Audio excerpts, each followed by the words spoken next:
আমার ভাতিজা আমাদের বাড়িতে এসে ইঞ্জিনিয়ারিং শেষ করার জন্য থাকতে শুরু করেছিল। সেই সব আমার এবং আমার স্বামীর মধ্যে দূরত্ব বাড়তে শুরু করেছিল। প্রতি রাতে আমার স্বামী আমাকে সময় দেওয়ার পরিবর্তে ঘুমিয়ে পড়তো। একদিন রাতে ভাতিজা আমাকে হলের সোফায় বসতে দেখে দেখলো। তখন সে আমাকে তার ঘরে নিয়ে গেল। সে বলল, মামি, আমি প্রতিদিন আপনাকে এইভাবে বিষণ্ণ মুখে বসে থাকতে দেখি। আজ থেকে আমি কখনোই আপনাকে মামার অভাব অনুভব করতে দেব না। বলে সে আমার পাশে গানের তালে তালে মিলিয়ে গান করতে শুরু করলো। হ্যাঁ বন্ধুরা, আজকের এই গল্পে আপনাদের সবাইকে স্বাগত। আমার নাম অনামিকা। বিয়ের পর আমার স্বামী তার কাজে এতটাই ব্যস্ত হয়ে পড়েছিল যে আমার দিকে একটুও মনোযোগ দিত না।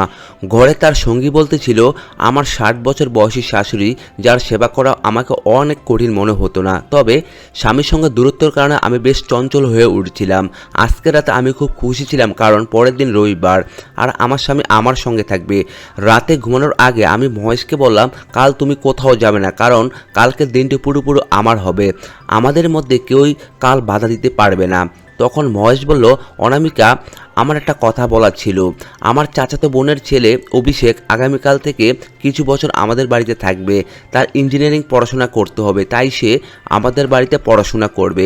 এটা শুনে আমি বুঝতে পারলাম যে আমার স্বামীর সঙ্গে সময় কাটানোর এই দিনটিও আমার জন্য হারিয়ে গেল। তাই যেই আমাদের বাড়িতে সে থাকতে আসছিল তার উপর আমার অনেক রাগ হচ্ছিল, কিন্তু যে ব্যক্তির উপর আমার রাগ হচ্ছিল সে যে আমার জীবনে রং আনতে চলেছে তা আমি একটু কল্পনা করতে পারিনি। রাতে রাগের মাথায় আমি ঘুমিয়ে পড়লাম। পরের দিন সকালে খাবারের সময় অভিষেক বাড়িতে এলো। আসার সঙ্গে সঙ্গে সে আমার শাশুড়িকে প্রণাম করলো।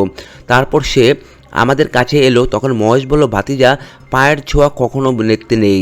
এই বলে মহেশ তাকে আলিঙ্গন করলো। অভিষেক দেখে খুব সুন্দর ছিল, সম্পূর্ণ রং সাদা এবং পূর্ণাঙ্গ শরীর। আমার দৃষ্টি সেদিন তার উপর থেমেছিল। আসার সঙ্গে সঙ্গে আমি তাকে এক দৃষ্টিতে দেখেছিলাম। অভিষেক খুবই কথা বলতে ভালোবাসতো। আসার সঙ্গে সঙ্গে সে অনেক কথা বলতে লাগলো আর আমি তার কথা হাসতে শুরু করলাম। তারপর দেখতে দেখতে সে আমাদের বাড়িতে কিছুদিন থেকে গেল। একদিন অভিষেক তার ইঞ্জিনিয়ারিং পড়াশোনার জন্য কলেজে গিয়েছিল এবং সেই দিনই খুব তীব্র ঝড় বৃষ্টি শুরু হলো। তখন আমি অভিষেকের জন্য খুব চিন্তিত হয়ে পড়েছিলাম। গত কয়েকদিন ধরে সে আমাদের বাড়িতে পরিবারের সদস্যের মতো আমাদের সঙ্গে থাকছিল। অনেকবার সে রান্নাঘর আমার কাছে সাহায্য করত। আমি অভিষেককে বারবার ফোন করেছিলাম। সাধারণত সে সন্ধ্যা 6টার মধ্যে বাড়ি ফিরে আসতো, কিন্তু আজ 7টা বেজে গিয়েছিল আর সে এখনও বাড়ি ফিরেনি। মহেশ আগে থেকে ফোন করে জানিয়েছিল যে অতিরিক্ত বৃষ্টির কারণে সে কিছু সময় অফিসে থাকবে, কিন্তু অভিষেকের জন্য খুব চিন্তিত ছিলাম, কারণ সে বাইকে করে গিয়েছিল। তার জন্য অপেক্ষা করতে আমি দরজার সামনে দাঁড়িয়েছিলাম। কিছুক্ষণের মধ্যে অভিষেক সম্পূর্ণ ভিজে বাড়িতে এলো। তাকে দেখে আমি সঙ্গে সঙ্গে ভিতর থেকে তোয়ালে নিয়ে তার গায়ে মুড়িয়ে দিলাম। তারপর সে বাইরে চলে গেল। আমি চা বানানোর জন্য রান্নাঘরে চলে গেলাম। যখনই আমি কারোর জন্য চা বানাতাম তখন আমার শাশুড়ির জন্য 1 কাপ চা বানাতে হতো, কারণ তিনি চা খুবই পছন্দ করতেন। শাশুড়িকে 1 কাপ চা দেওয়ার পর আমি দ্রুত কাপ নিয়ে অভিষেকের ঘরে গেলাম। আমি যখন তার ঘরে গেলাম তখন সে সম্পূর্ণ বারমুডা পড়েছিল, তার শরীরে কোনো পোশাক ছিল না, আর তখনই চার চুল শুকাতে শুরু করলো। তাই ঠান্ডা থেকে সে একটু কাঁপছিল। আমি তার চুলগুলো শুরু করলাম। তখন আমরা একে অপরের খুব কাছাকাছি ছিলাম। আমি যখন অভিষেক থেকে দূরে সরলাম তখন আমি তার দৃষ্টি লক্ষ্য করলাম। তার দৃষ্টি আমাকে কিছুটা আলাদা মনে হলো। অভিষেক আমাকে খুবই ভালোবাসার চোখে দেখেছিল। তখন আমি বললাম, গরম গরম আদা চা খাও। অভিষেক হঠাৎ আমার হাত ধরে তার পাশে নিয়ে বসলো। সে বলল, আপনি আমার সত্ত্বেও আপনার কতটা যত্ন নেন। আমি বললাম, অভিষেক, আমি আর তোমার মামা সত্ত্বেও এবং চাচাতো ভাইয়ের মতো কোনো পার্থক্য করি না। আমার নিজস্ব ভাতিজা নেই, কিন্তু তুমি আমাদের জন্য কম প্রিয় নও। তুমি আমার প্রিয় ভাতিজা। আমি তোমার জন্য এখনও কিছুই করিনি, তুমি আমার এত প্রশংসা করছো কেন? আমরা কথা বলেছিলাম, এমন সময় বাড়ির ঘন্টা বাজলো। মহেশ বাড়িতে ফিরেছিল। সেই দিন রাতে মহেশ প্রতিদিনের মতো ঘুমিয়ে পড়ল। বিয়ের 3 মাস পরে সে তার স্ত্রীকে ভুলে গিয়েছিল। বিয়ের আগে সে খুবই ভালোবাসার কথা বলতো, কিন্তু এখন তার অফিসের কাজে ব্যস্ত হয়ে পড়েছিল। এত বিরক্ত হয়ে আমি বাইরে সলের সোফায় গিয়ে বসে পড়লাম। বাইরে এসে দেখি অভিষেকের ঘরে আলো জ্বলছে। তার দরজাটা ভিতর থেকে বন্ধ ছিল, তাই আমি তার হলের সোফায় বসে রইলাম। কিছুক্ষণ পর আমি আমার হাতের কারো স্পর্শ অনুভব করলাম। তখন আমি হঠাৎ ঘুম থেকে জেগে উঠলাম। সামনে দেখি অভিষেক আমার পাশে বসে দাঁড়িয়ে আছে। সে আমার এক কান থেকে আরেক কান হেডফোন খুলে নিজের কানে লাগিয়ে নিয়েছে। দিনে অন্তত একবার আমাকে বিশেষ অনুমতি দেয়, যাতে আমার কলেজের দিনগুলো মনে পড়ে যায়। তারপর সে আমার হাত ধরে আমাকে তার ঘরে নিয়ে গেল। সেখানে গিয়ে সে বলল, মামি, এখানে আসার পর থেকে আমি প্রতিদিন রাতে আপনার হলের সোফায় বিষণ্ণমুখে বসে থাকতে দেখি। আপনার এবং মামার মধ্যে কি সব কিছু ঠিকঠাক চলছে? আপনি কি গান শুনে আপনার একাকিত্ব কাটানোর জন্য চেষ্টা করেন? অভিষেক আমার মনের কথা সমস্ত চিনতে পেরেছিল। আমি তার দিকে তাকে মুচকি হাসি হাসলাম। তখন সে আমার হাত ধরল এবং কথা বলতে শুরু করলো। সে বলল, কিছু সময়ের জন্য আপনাকে আপনার আত্মীয় হিসেবে না দেখে একজন বন্ধু হিসেবে দেখুন। কারণ যেসব কথা আমরা বন্ধুদের সাথে খোলাখুলি বলতে পারি, সেগুলো হয়তো আপনি মামির মতো অপ্ত কাউকে বলতে পারবেন না। তাই আপনাকে আপনার বন্ধু মনে করুন এবং সঙ্গে সঙ্গে মন খুলে কথা বলুন। অভিষেকে তার কথার মাধ্যমে আমাকে তার আপন করে নিয়েছিল। তখন আমি তাকে সমস্ত কথা চিন্তা করে বললাম। আমি বললাম, অভিষেক, তুমি যা বললে সবই সত্যি। তুমি কিছুদিনের মধ্যে আমার মনকে চিনে ফেলেছো, কিন্তু আমার স্বামী আমাকে ভুলে গিয়েছে। আমাদের মধ্যে অনেক দূরত্ব এসে গেছে। স্ত্রী শুধুমাত্র ঘরের কাজ করার জন্য নয়, তারও স্বামীর কাছ থেকে ভালোবাসার কিছু আশা থাকে। সেটা ভুলে গেছে। তারপর অভিষেক বলল, মামি, আপনি অতিরিক্ত ভাববেন না। মামা যখন আপনার ভালোবাসার কথা মনে করবে তখন করবে, কিন্তু আমি যতদিন আছি আপনি একাকিত্ব অনুভব করতে দেব না। আজ থেকে আমরা দুই বন্ধু। আমি অভিষেকের বন্ধুত্বকে হৃদয় থেকে মেনে নিয়েছিলাম। তখন সে আবার আমার মোবাইলে গান প্লে করে দিল। তারপর আমরা একটি হেডফোনে গানের সুরে মিশে গেছিলাম। আমার প্রেমিকের মতো সে আমার পাশে বসে হাত ধরে ভালোবাসার গান শুনছিল। গান শুনতে শুনতে সেই রাতে অভিষেকের কাঁধে মাথা রেখে ঘুমিয়ে পড়লাম। আমরা দুজনেই চোখ লেগে গিয়েছিল। হঠাৎ তার ঘরের দরজা ঠক ঠক করা শব্দ হলো। সেই শব্দে আমারও ঘুম ভেঙে গেল। আমি দেখলাম আমি অভিষেকের উপর হাত থেকে ঘুমিয়েছি। তখন আমি তাড়াহুড়া করে তার কাছ থেকে দূরে সরে গেলাম। সে দরজা খুললো। তখন বাইরে শাশুড়ি দাঁড়িয়েছিলেন। আমি দ্রুত তার ঘরে বাথরুমে লুকিয়ে পড়লাম। তার শাশুড়ি আমাকে দেখতে পেলেন না। তার ঘরের আলো জ্বলতে দেখে তিনি তাকে ডাক দিয়েছিলেন। শাশুড়ি চলে যাওয়ার পর আমিও চুপচুপি করে আমার ঘরে চলে গেলাম। অনিচ্ছাকৃতভাবে সেই রাতে অভিষেকের সঙ্গে আমার একটু বেশি ঘনিষ্ঠতা হয়েছিল। এর ফলে তার মানে কী প্রভাব চলেছিল তা আমি একটুও আন্দাজ করতে পারিনি। পরের দিন সকালে মহেশ অফিসে চলে গেল, কিন্তু অভিষেক তখনও বাড়িতে ছিল। আমি তাকে টিফিন নিয়ে আসতে বলেছিলাম। তখন সে বলল, আজ আর তার ছুটি। আমি ছুটির কারণে জিজ্ঞেস করলাম। সে তখন আমার কানে কাছে ফিসফিস করে বলল, এই ছুটি আমি শুধু তোমার জন্যই নিয়েছি। আমার বন্ধু হিসেবে তোমার সাথে কিছু ভালো সময় কাটাতে চাই। অভিষেকের এই ইচ্ছাটা আমি জানতামই না। সেদিন সে সারাদিন আমার কাছে সাহায্য করলো, আর সন্ধ্যায় আমাকে আমার পছন্দের জায়গায় নিয়ে গেল ঘুরতে। রাতে মহেশ আমাকে এসে বলল, পরের সপ্তাহে ছুটিতে নিয়েছে। সে বলল, আমরা তিনজন বন্ধুর কাছে নিয়ে বিয়ে আছে এবং সেগুলো এই শহরের। একজনের বিয়েতে 2 দিন, অন্যজনের বিয়েতে 2 দিন এবং তৃতীয় বন্ধুর বিয়েতে আরও 2 দিন লাগবে। আমরা সবাই মিলে সেসব বিয়েতে যাব। কেবল পুরুষরাই যাচ্ছে, আর কারো স্ত্রীও যাচ্ছে না। তাই তোমাকে সঙ্গে নিয়ে যেতে পারবো না। মহেশের এই কথাগুলো শুনে আমার খুব রাগ হচ্ছিল। বন্ধুর বিয়ের অজুহাত হলেও আমি তার সাথে কিছুদিন ছুটি কাটাতে পারতাম, কিন্তু মহেশের কোনোই পরোয়া ছিল না। সে বিবাহিত হয়েও ব্যাচেলার জীবনে ফিরে যেতে চাইছিল। পরের দিন ঠিক সময় তার বন্ধুরা এসে তাকে নিতে এলো। মহেশ আগামী 6 দিনের জন্য বাড়িতে থাকবে না। বাড়িতে যাওয়ার আগে অভিষেককে বলল, মামি আর নানির ভালোভাবে যত্ন নিও। অভিষেক মাথা নেড়ে সম্মতি দিল, কিন্তু তার চোখের দৃষ্টিতে আমি যেন এক অজানা শঙ্কা অনুভব করলাম। মনে হলো মহেশ যেন চোরের হাতে চাবি দিয়ে যাচ্ছে। মহেশ বাড়িতে না থাকায় অভিষেকের প্রতি গোপন অনুভূতিগুলো ধীরে ধীরে প্রকাশ হতে চলছিল, যা আমি একটু আন্দাজ করতে পারিনি। মহেশ বেড়ে যাওয়ার পর আমি কিছুক্ষণ বিশ্রাম নিয়ে আমার ঘরে চলে গেলাম। আমি তখন বিছানার চাদর মুড়িয়ে শুয়েছিলাম। হঠাৎ অভিষেক আমার ঘরে চলে এলো। ঘরের ঢুকতে সে দরজা বন্ধ করলো, আর আমার পাশে এমনভাবে শুয়ে পড়লো যেন সে আমার স্বামী। তখন অভিষেক বলল, অনামিকা মামি, তুমি ঘুমিয়ে পড়লে কেন? আমাদের কাছে এমন একটা দারুণ সুযোগ আছে। আমি তোমার জন্য একটা চমক নিয়ে রেখেছি। আমি সঠিক সময়ে আমার কলেজ থেকে ছুটি নিয়েছি। এবার তাড়াতাড়ি তৈরি হও, আমাদের বাইরে যেতে হবে। আমি বারবার জিজ্ঞেস করেছিলাম আমরা কোথায় যাচ্ছি, কিন্তু সে কিছুই বলল না। সে শুধু বলল, নানিকে বলো তুমি তোমার বন্ধুর বিয়েতে যাচ্ছ, আর সন্ধ্যায় আগেই ফিরবো। বাইরে বৃষ্টি হচ্ছিল, তাই সে আমাকে তার সাথে নিয়ে যেতে চাইলো। শাশুমা আমাকে বিয়েতে যেতে অনুমতি দিলেন, যদিও আমি নিজেই জানতাম না কোন বন্ধুর বিয়েতে যাচ্ছি। অভিষেক আমাকে তার বাইকে নিয়ে রওনা হলেন। আধা পথে আমি লভ লাভস পার্কের সাইনবোর্ড দেখলাম। তখন আমি অভিষেককে বললাম, তুমি কি আমাকে লাভ বার্ড পার্কে নিয়ে যাচ্ছ? এটা শুনে সে রাস্তায় বাইকটা ধারে নিয়ে গেল এবং জোর করে ব্রেক করে কষল। ফলে আমি পুরোপুরি তার উপর পড়ে গেলাম। পড়ে যাওয়ার পরে আমি পেছন থেকে তাকে জোরে ধরে ফেললাম। বাইক থামাতে অভিষেক বলল, অনামিকা মামি, তুমি খুবই চতুর। তুমি ঠিক সাইনবোর্ড পড়েছো। আমি তোমাকে একদিনের জন্য লাভ বার্ডস পার্কে নিয়ে যাচ্ছি। সবসময় রান্না করে থাকার ফলে তোমার মনও খিচুড়ির মতো হয়ে গেছে। আজ তোমার বন্ধু হিসেবে তোমাকে একটু বাইরের জগৎ দেখাতে চাই। কয়েক ঘন্টার মধ্যে আমরা লাভ বার্ডস পার্কে পৌঁছলাম। সেখানে আমরা অনেক মজা করলাম এবং একাধিক স্পটে আমি অভিষেকের হাত ধরে ঘুরছিলাম।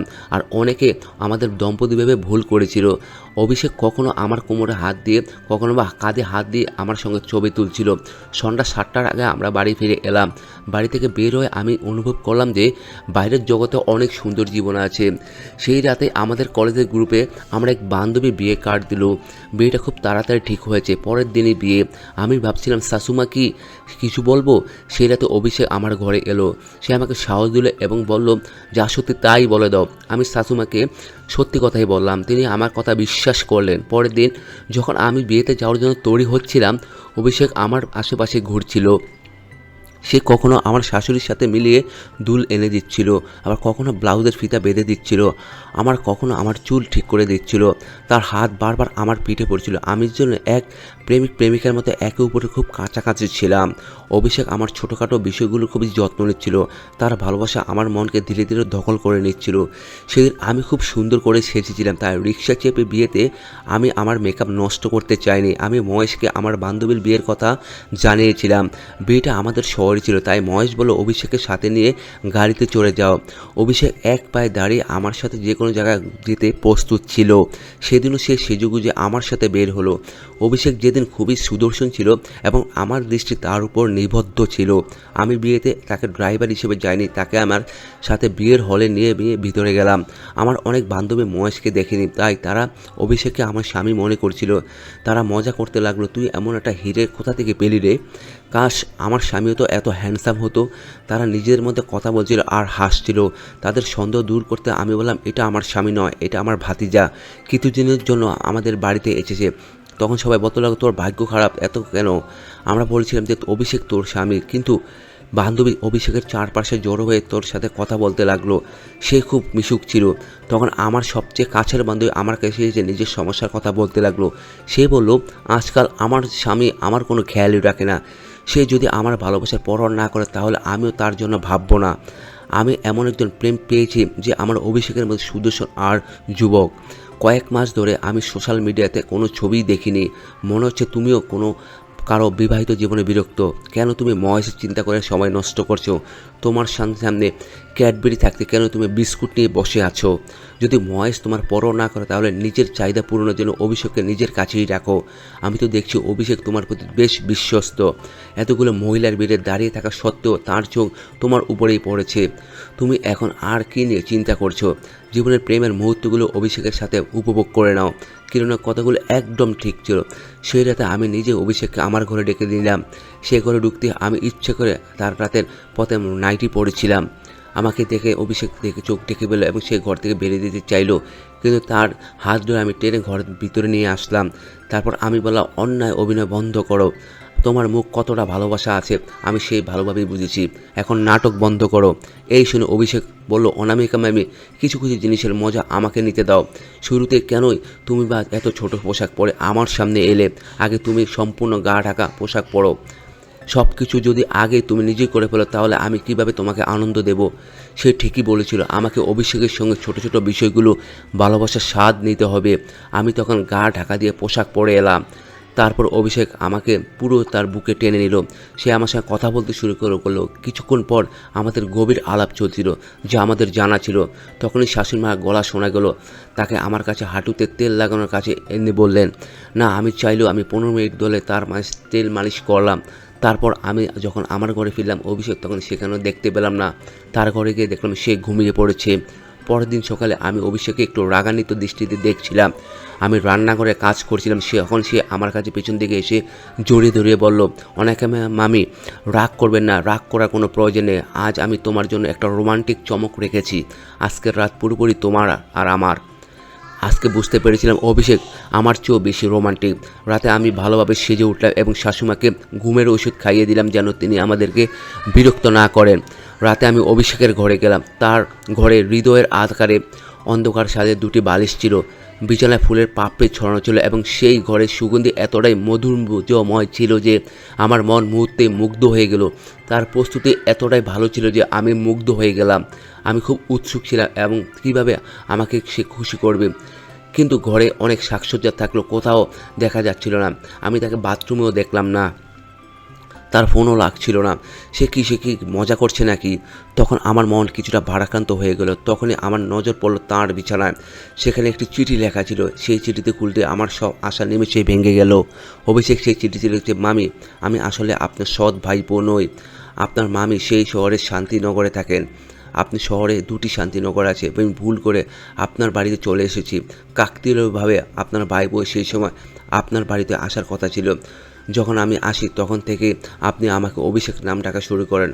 আমার মামাকে আমাকে অভিষেক বলে ভালোবাসে ডেকে রাখেন। আমি কখনো আমার মামা মামিকে দেখিনি, তাই আমি আপনাকেও আমার মামা মামি ভেবে নেই।